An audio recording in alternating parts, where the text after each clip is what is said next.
Bam! Okay. He did not add minerals other than topsoil, which has minerals, but not necessarily additional minerals or enough minerals to do the job. People kind of make the assumption that all topsoil is rich in minerals, and it obviously isn't. One of the great things about worms is that they go down to the subsoil and retrieve stuff that has leached down or stuff that has never before been on the surface, and they bring it up and process it with organic matter and so forth, and they put it on the surface or in the top few inches of the soil. So I guess I'll get into the lime and other things in a bit, but just remember this spam, okay? And what we need to do is achieve the right balance of all of these to get a synergy going there. So, why the Earthmaster system? You know, this book I picked up on the night of October 1st, and I got all these ideas. I got this inspiration. I got the ideas from reforming and kicking off a new cooperative. And the cooperative is kind of stalled out now, but I'm hoping to, with other people's participation, get it restarted. And I'm hoping that several of you will say, gosh, I'm so excited about this, I want to be on that committee. So, why the Earthmaster system? For one thing, it's simplicity. If you look at all these other books on growing worms, where the emphasis is on growing worms and selling worms, and secondarily on castings and so forth, they're actually fairly complicated. They call for special bedding and special worm feed on top of that. It has to be put in at certain amounts and in certain places, and it has to be tended and turned, and you have to aerate it and so on and so forth.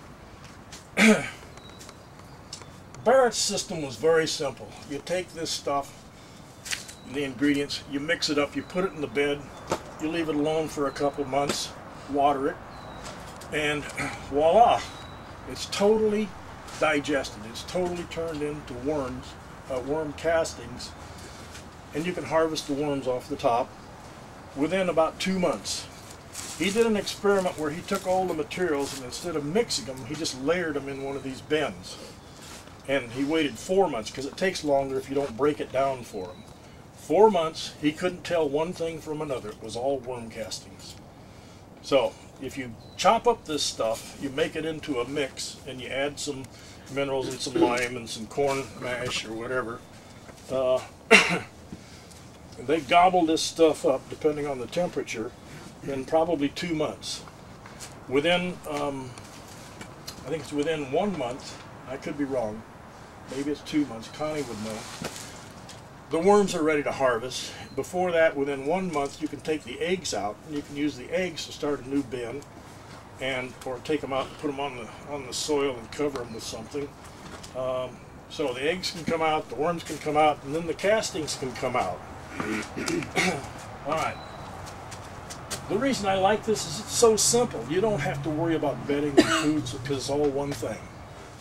And it involves the least amount of work. You make it up, you put it in the bin, you keep it watered, you come back later, and it's ready. You take it out, you remove the worms or maybe the eggs,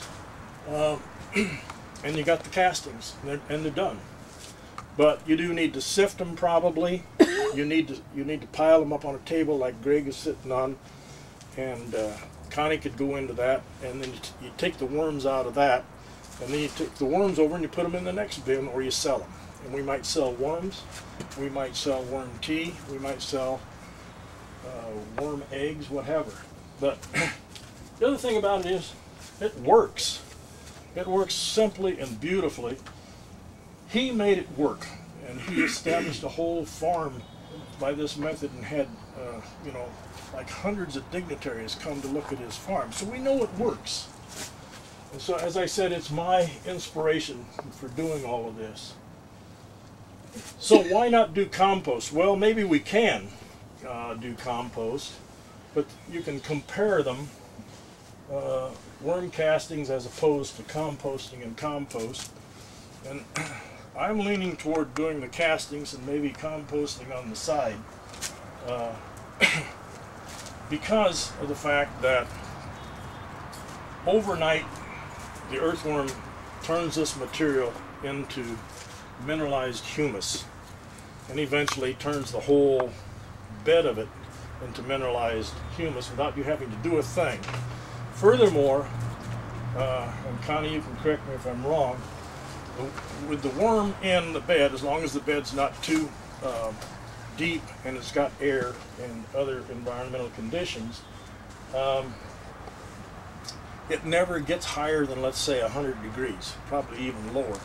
When you compost, if you do it right by the aerobic system, you layer all this stuff, and within a couple of days it heats up to over 130 degrees.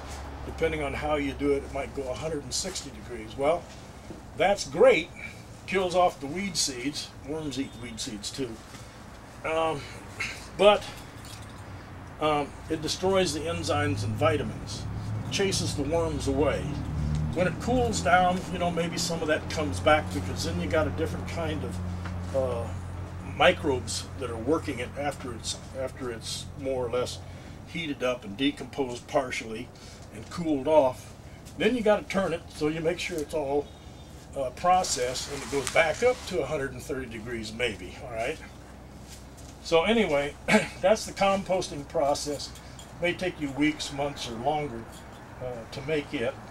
Yeah,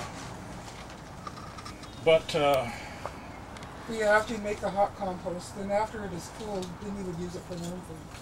Yeah, except that the further the compost goes toward being complete, the less value it has as food for the worm, because it's been eaten. It's what remains. And the worm castings themselves, up to a point, become toxic to the worm because it's been totally used, and I'm not sure why, all the reasons are, but eventually they will leave if you don't take the worm castings out and replace it with new, I'm going to call it food bedding. So there's no nutrient worm left casting heat. for them. That's where this comes into Yeah. play. This is all worm casting in the bottom, and I put the bag in there and feed the bag, and then they all crawl back up into the bag. All They right. right into the bag. She's got some great systems that she's going to get into here before long.